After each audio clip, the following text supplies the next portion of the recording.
दर्पण दृश्यमान निजा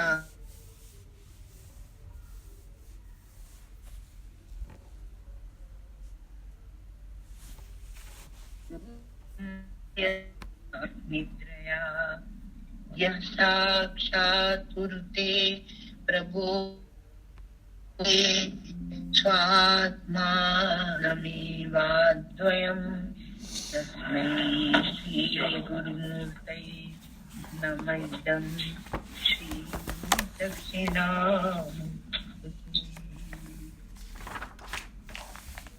शिक्षा सर्वागमानां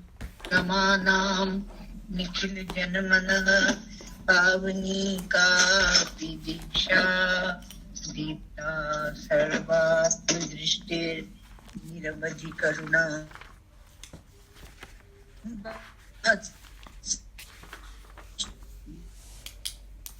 आत्मविद्या द्युति दरिद्रता पूर्णा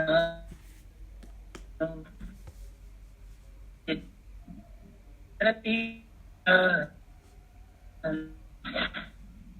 अखंड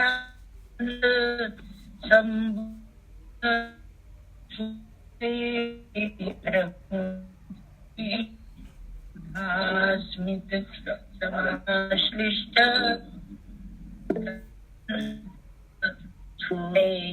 नमः। श्रुति स्मृति पुराणानाम् आलयं करुणालयं नमामि भगवत्पादं शंकरं लोकशंकरं। नमामि भगवत्पादं शंकरं लोकशंकरं। तो उत्तम जिज्ञासु के लक्षण जो चल रहे हैं, तो उसमें उसके काम क्रोध आदि जो काम क्रोध लोग वगैरह जो मल है, पाप है, विकार है, ये नहीं है। और विक्षेप जो आसक्ति आदि होती है और मन की चंचलता होती है, तो वह भी नहीं है। तो इसलिए मन विक्षेप नहीं है। ऐसा नहीं है, आप समझ लीजिएगा कि उसको कभी कोई विचार आता ही नहीं है, कि वो पत्थर की तरह बैठा रहता है, ये बात नहीं है। पर जब वह विचार करने बैठता है तब उसकी चित्तता बनी रहनी चाहिए, क्योंकि ये तो सूक्ष्म विचार है। तो ये सूक्ष्म विचार है, इसमें हम कितना एकाग्र हो सकते हैं, कितना अपने लक्ष्य की ओर चल सकते हैं, इसकी महत्ता होती है। तो इस कारण से तो कहा कि जो मन में विक्षेप नहीं है, पर क्या है, आवरण है। तो आवरण दोष की, आवरण जो अज्ञान है, उसकी निवृत्ति ज्ञान से ही होगी।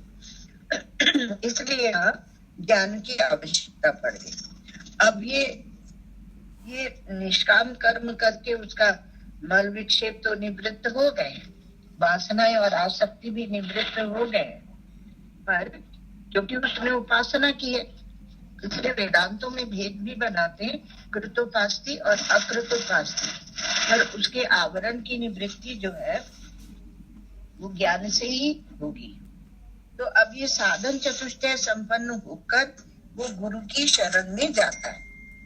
तो इसमें हम लोगों ने देखा था साधन चतुष्टय विवेक, और विवेक में क्या है, वो नित्य अनित्य का विवेक करता है। और आप यदि नित्य वस्तु को ढूंढने जाएंगे तो कहाँ ढूंढे, आप वहां नहीं ढूंढ सकते जो वस्तु है खुद ही अनित्य है। तो नित्य कोई वस्तु होगी तो आप देखते हैं कि आपका जो स्वयं आपा है, आत्मा है, वो रहता है, तो उसमें ही ढूंढना होगा। इस कारण से बाह्य विषयों का, इंद्रिय विषयों का, इंद्रियों का, मन का, इस सब का निषेध किया जाता है।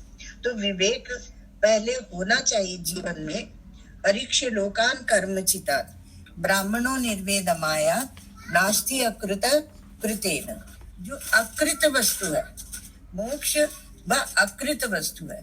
यदि कृत वस्तु होगी तो थोड़े दिन रह के चली जाएगी, तब उसका क्या लाभ है? वो भी अनित्य की भूमिका में जाएगी। आब्रह्म भुवनाल लोका पुनरावर्तिनो, वो भी उसमें जाएगी। तो इसलिए विवेक होना, और विवेक का एक बल होता है। यदि विवेक में बल नहीं है तो वैराग्य नहीं आएगा। हम समझते तो सब है। वो बोलता है दुर्योधन, जानामि धर्मम न च मे प्रवृत्ति, जानामि अधर्मम न च मे निवृत्ति। हम जानते हैं कि क्या अच्छा है क्या बुरा है, पर इंद्रियों का, विषयों का, वासनाओं का, आसक्ति का प्रवाह इतना प्रबल है कि हम उसमें बह जाते हैं, है ना। तो इसलिए विवेक जब बलवान हो जाता है तो वह विवेक ही वैराग्य बन जाता है। क्योंकि जहाँ जो नश्वर है, परिवर्तनशील है, क्षणिक है, झूठा दिखता है, उसमें कोई कब तक चिपका रहेगा? उसमें चिपकाहट नहीं होनी चाहिए, तब उसी को कहते हैं वैराग्य। तो राग द्वेष ना काहू सो दोस्ती, ना काहू सो बैर। क्योंकि ये जो प्रतीयमान स्वप्नवती सृष्टि व्यवहार चल रहा है, उसमें किससे दोस्ती करना और किससे बैर करना। इसलिए न किसी से दोस्ती करते, न किसी से बैर करते। राग की निवृत्ति, राग का शिथिलीकरण, उसको कहते हैं विगत राग विराग। और वो विराग जब में एक भाव की ऐसी वृत्ति बन जाती, क्योंकि वैराग्य जो है वो न तो हिंसा है, न द्वेष है, न उसमें किसी से घृणा है। वो वैराग्य हो गया तो कहेंगे अरे वो सबसे घृणा करने लगे। घृणा नहीं है यहाँ घृणा और राग में, आसक्ति में और प्रेम में अंतर होता है। तो जितना आप समष्टि की ओर चलेंगे उतना आपका जो राग है, आपकी जो आसक्ति है, आपका अनावासित संस्काराक्रांत अंतःकरण है, वह शुद्ध होता जाएगा। और वह एक ऐसी भूमिका को पहुंचता है कि जहाँ आपका अंतःकरण प्रदीप्त हो जाता है। वो समझता है कि कौन सी वस्तु है कौन नहीं है, और जो वस्तु स्थिर है उसको अशरीरम शरीरेषु अनवस्थेषु अवस्थितम, उसको वह पकड़ता है। तो वह एक स्थिर वस्तु को पकड़ता है। तो इसलिए वो बोलते हैं, जैसे कि मीराबाई बोलती है कि मैं अपनो मन नहीं, मेरे तो गिरधर गोपाल दूसरों न कोई। और दूसरे भी बोलते हैं कि मैं अपनो मन और हरिशो सबंशो दो। स्थिर वस्तु को पकड़ लिया, अब जो अस्थिर है, नश्वर है, जिसमें क्लेश है, जिसमें फसावट है, तो हम उड़ते चले गए। तो इसलिए विवेक के बाद वैराग ही है। सबको बताई थी कि जो पंडित है, ब्राह्मण नहीं कहेंगे, गलत शब्द बोलते हैं हम, जो बहुत पढ़ाई लिखाई करते हैं, तो वो भी ये सब है कि वो विवेक का सदुपयोग करते नहीं, क्योंकि शास्त्र पढ़े उन्हें, तो उन्होंने तो जानते हैं। तो क्योंकि निष्काम कर्म करके और उपासना से अपने चित्त को किया, इसलिए विवेक दिखता है, सूख जाता है, उसमें शक्ति उत्पन्न नहीं होती है ना।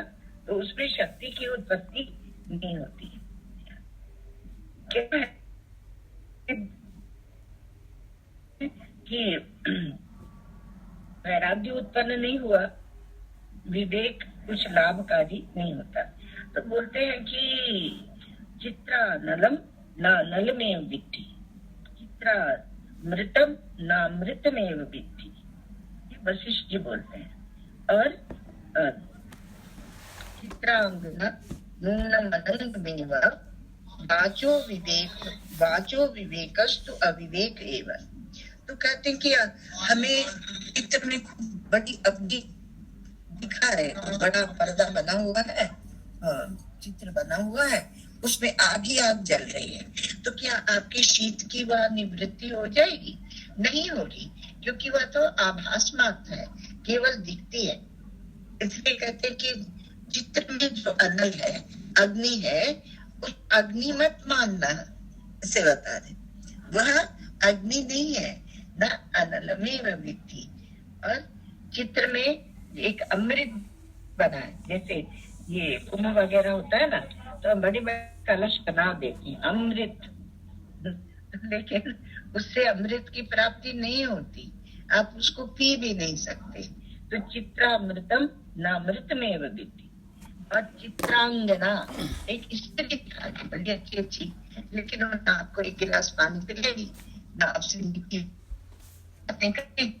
तो इसलिए उसको नम अनंग में, वो अनंगना ही है।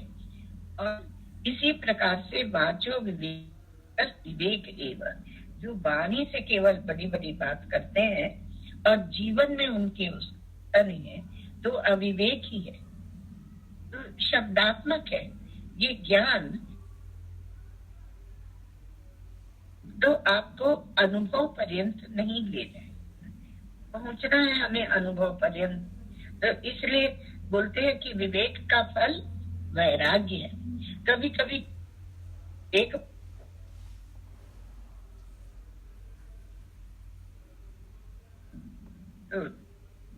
वैराग्य में क्या होता है कि उसको भोग की इच्छा नहीं रहती, विषय आते हैं सामने और जाते हैं, तो वो विषय आते जो जाते तो वह सत्य नहीं समझता, उसके लिए वह अपना महत्व खो देते हैं। क्योंकि एक तो क्या करें, पूरा थोड़ा सा हम लोगों ने स्पर्श किया, फिर देखते हैं। तो वैराग्य तक पहुंच लो, में आ जाएंगे, शमंदम उपरति। फिर कल वृंदावन पहुंच जाएंगे, तो वृंदावन पहुंच के अवसर होगा, उस प्रकार से कर लेंगे। कल 3-4 बजे 4 बजे पहुंचेगी वृंदावन, ठीक है? ठीक है। ओम सर्वे भवन्तु सुखिनः, सन्तु निरामयाः, सर्वे भद्राणि पश्यन्तु, मा कश्चित् दुःखभाग् भवेत्। असतो मा सद्गमय, तमसो मा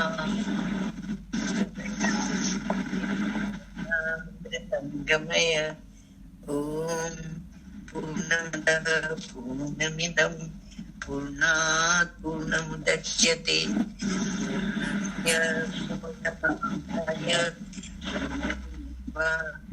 वशिष्यते।